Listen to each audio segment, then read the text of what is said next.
Hello everyone, and welcome to this first video in this new lecture series on topics in dynamical systems. Now the first thing that I would like to speak about is reversible systems. Now reversibility is an extremely common property that one encounters primarily in physical systems or systems that are coming from physical laws. Now the reversibility is very much related to the conservative systems that we saw in the previous lecture series on dynamical systems.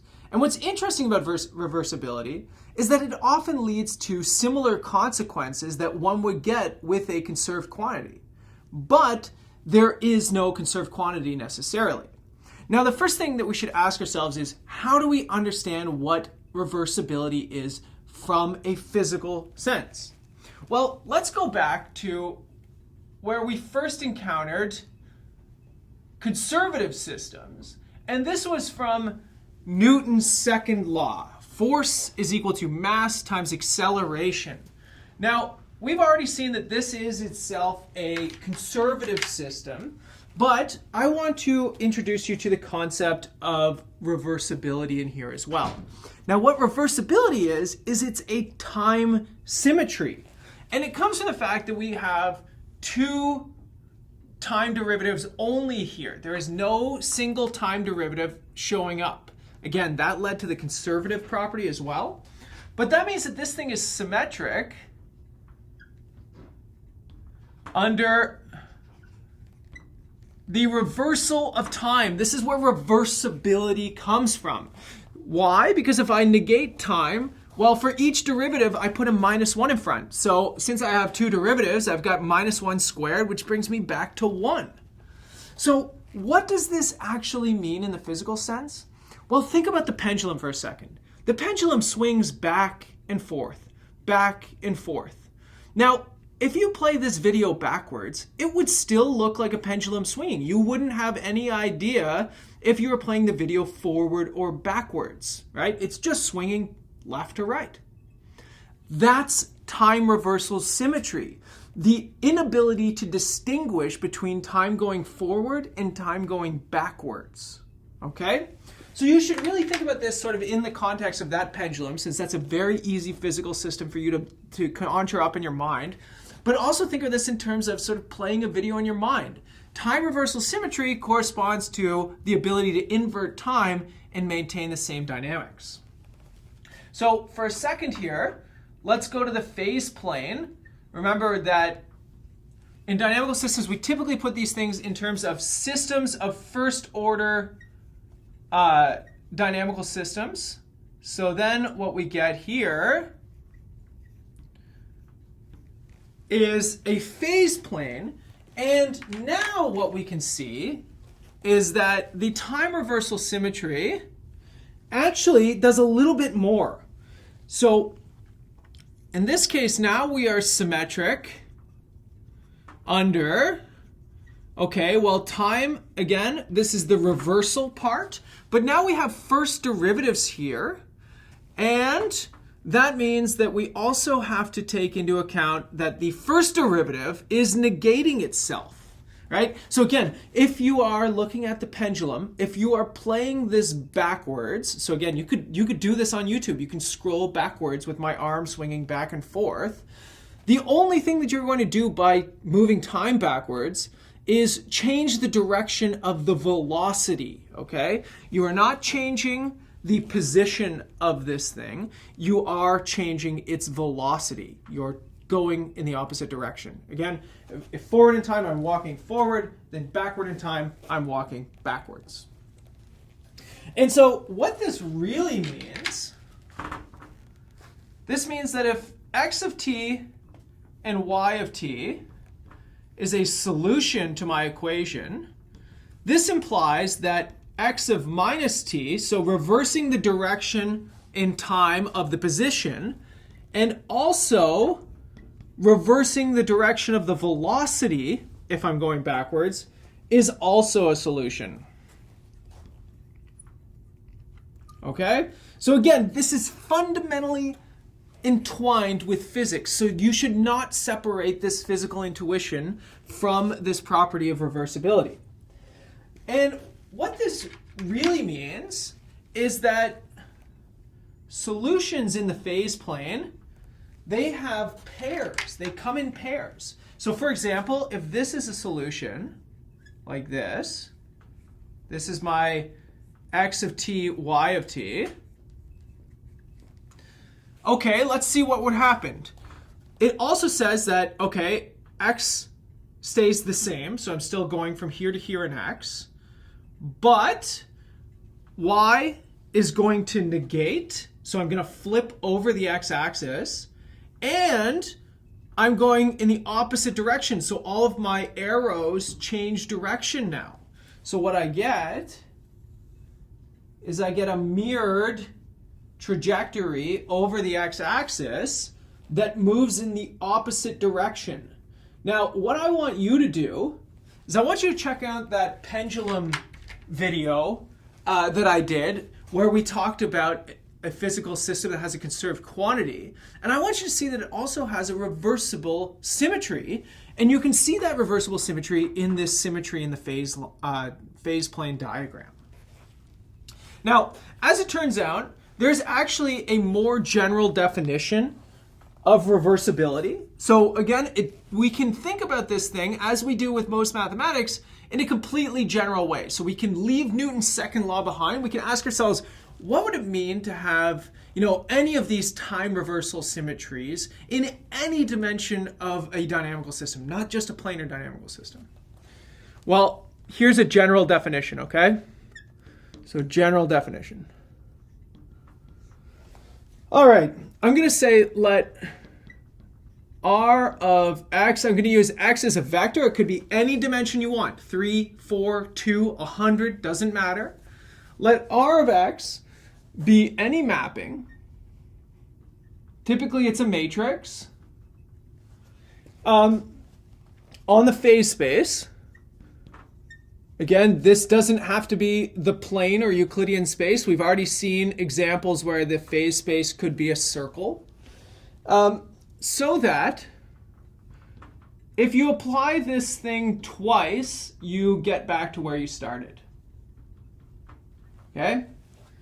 So it has this nice identity that it is basically its own inverse. Okay? Then the dynamical system x dot equal to f of x is said to be reversible. Reversible if it is invariant. Invariant means it's left exactly the same under the change of variables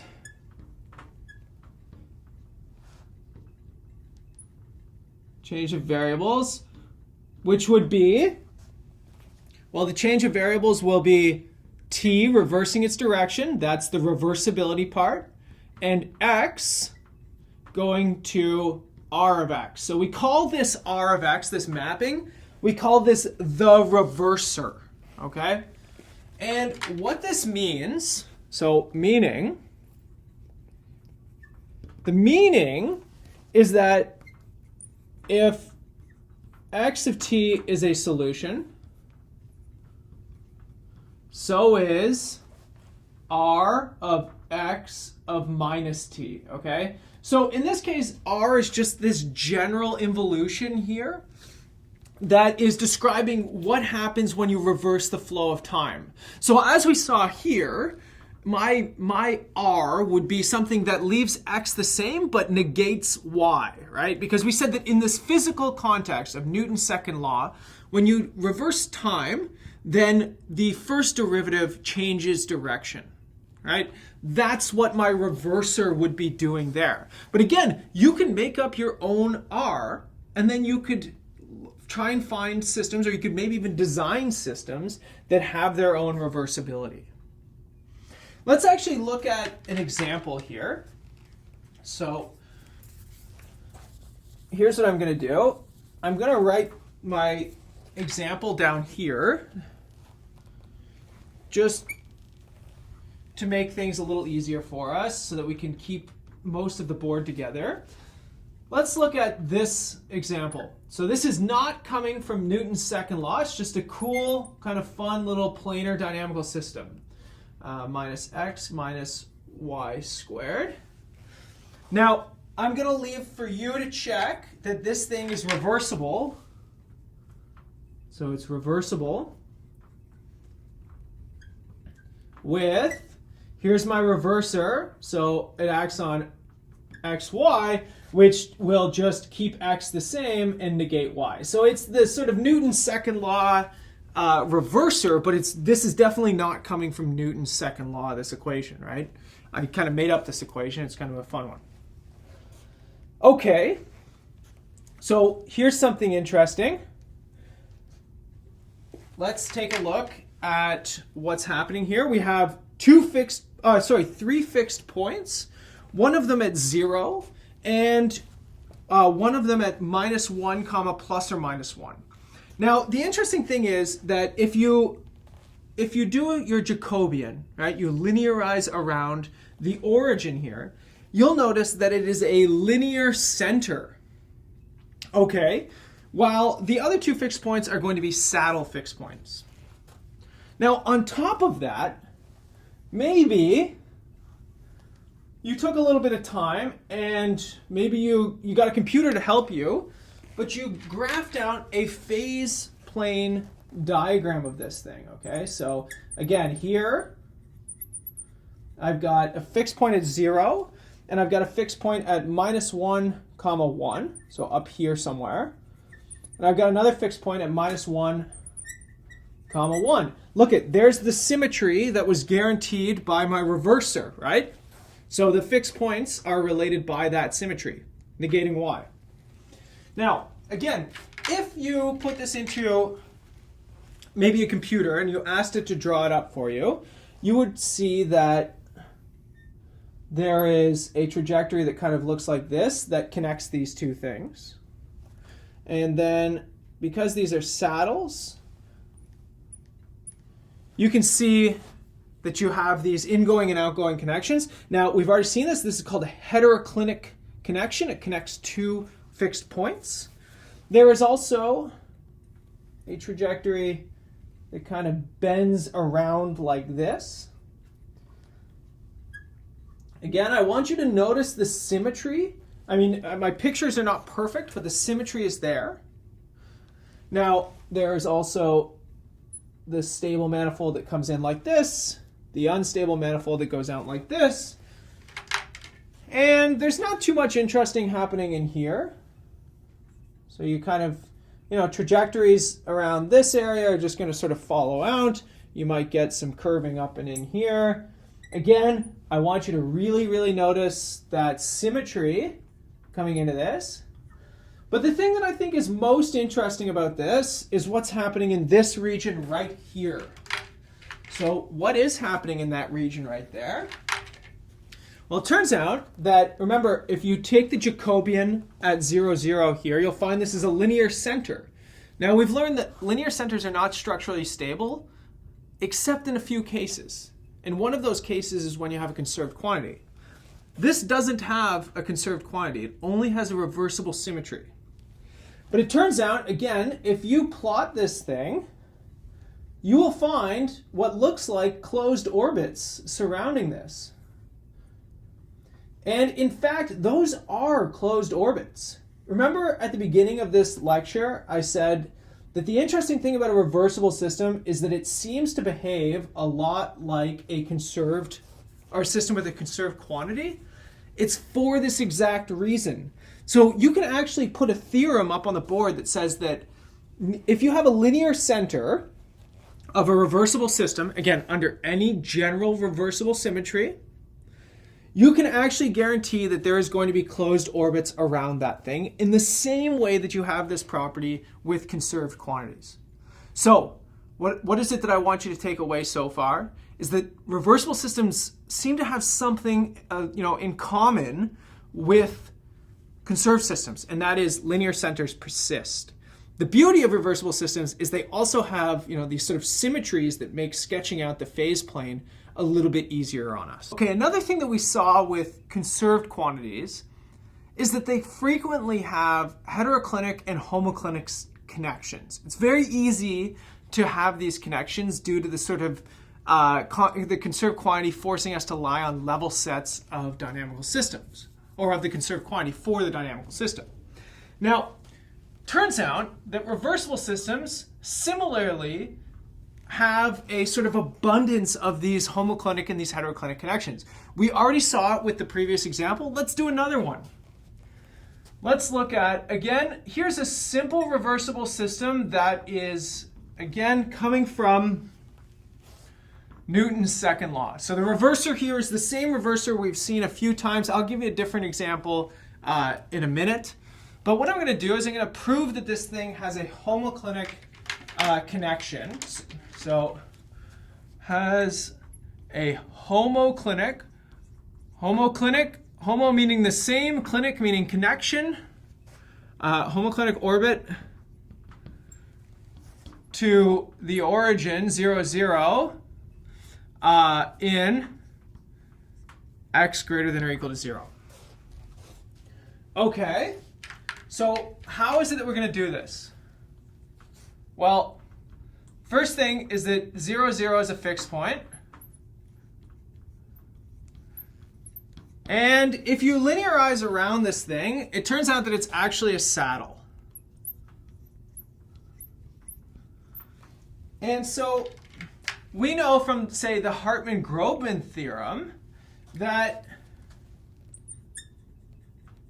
since this thing is a saddle, it's a hyperbolic fixed point, and the more we zoom in on this, the more it looks like a linear system, right? This is what we use to sketch planar systems whenever we were looking at this sort of early on in the previous lecture series. So again, if you look at the resulting linearization about 0, 0, so it's going to be x dot equal to y, y dot equal to x. The square term comes away.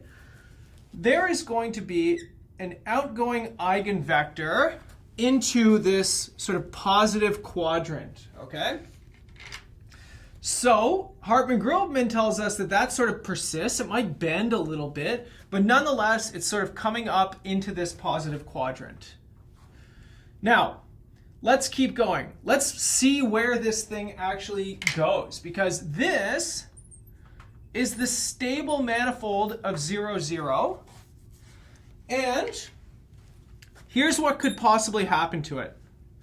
It could keep going and going and going, and either going infinitely in the y or infinitely in the x direction, or it could come back down and hit the x-axis.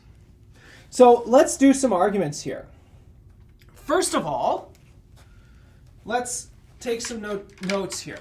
So y dot is going to be greater than 0 for, say, 0 less than x less than 1.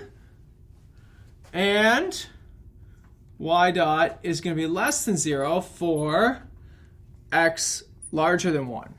So what does that mean? So up to maybe somewhere around here, say 1 is right here, I'm going to be increasing in y. But as soon as I hit 1, y starts to want to decrease. Furthermore, my x here is just x dot is equal to y, which I am always in this top quadrant, at least for now. So I'm going to keep increasing. So that means that my trajectory is going to increase into this first quadrant until x hits 1. Now, again, y is still positive here, so x is still moving to the right, but now I'm starting to come back down. And in fact, I'm going to come down and down and down and down and down until I hit the x-axis. Now, I've actually completed everything I need to complete to answer this question. Why?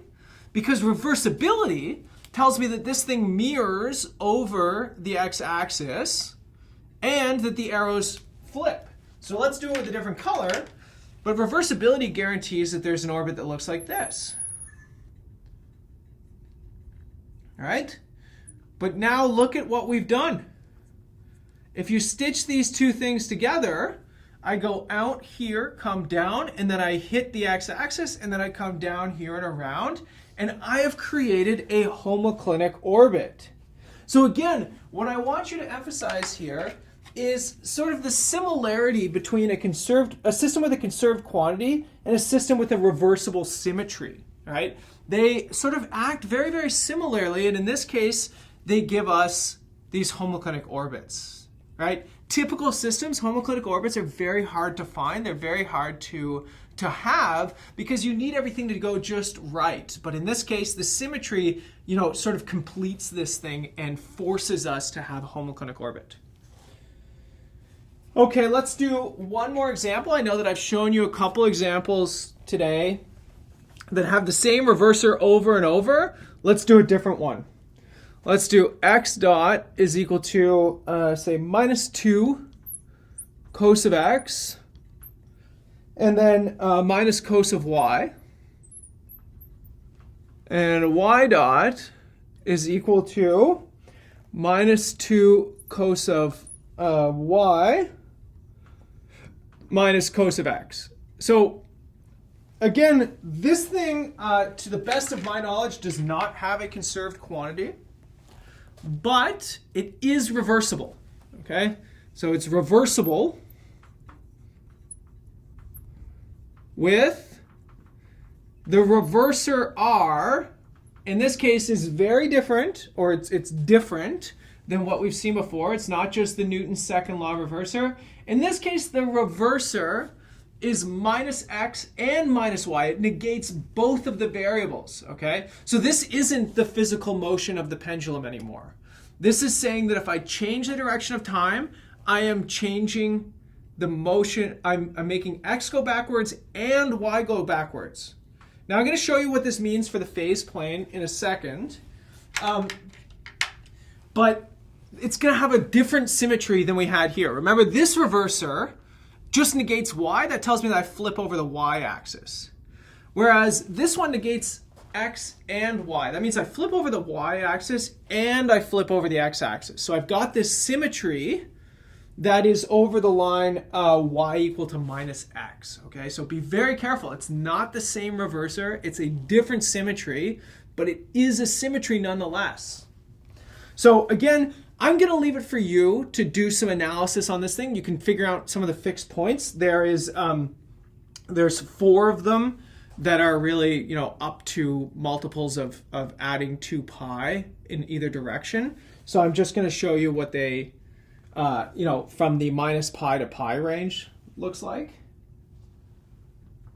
Now, again, 4 fixed points. They're going to be at plus or minus pi over 2, comma, plus or minus pi over 2. So, pi over 2, pi over 2, minus pi over 2, pi over 2, minus pi over 2, minus pi over 2, and minus pi over 2, pi over 2 minus pi over 2. I think I might have messed one of those up, but you know what I mean. Okay, so then the question is, what happens? Well, again, you might want to use a computer for some of this stuff. You can try and prove as much as you can, but there is a connection that goes like this. Again, it should, look okay here. And then there's a connection that will look like this. Now, these are saddles, so there's also something coming out like this, and there's also something coming in like this, down like this, pardon me.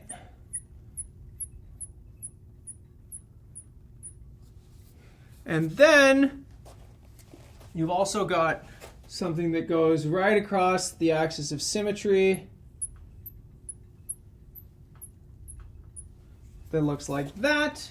And then you kind of fill these things in based on just stability and instability properties. Okay, so I'll show you what I mean here in a moment. And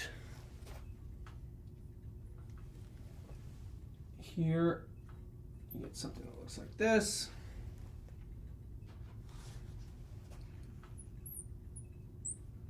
outbound directions. And then you've got something that looks like this. You've got these stable and these saddle points right here. But what I really want you to notice about this is the axis of symmetry is now like this. You can see the mirror symmetry looks like this now, okay? So this is the axis of symmetry. And that comes from the fact that it's a completely different reversor now. The reversor is negating both x and y. So that means flipping over the y-axis, then flipping over the x-axis, then flipping over the y-axis. But nonetheless, you have very similar properties to what you would see with a conservative system, right? There's tons of heteroclinic connections in here that could probably be proven in similar methods to what we did with the homoclinic orbit over here.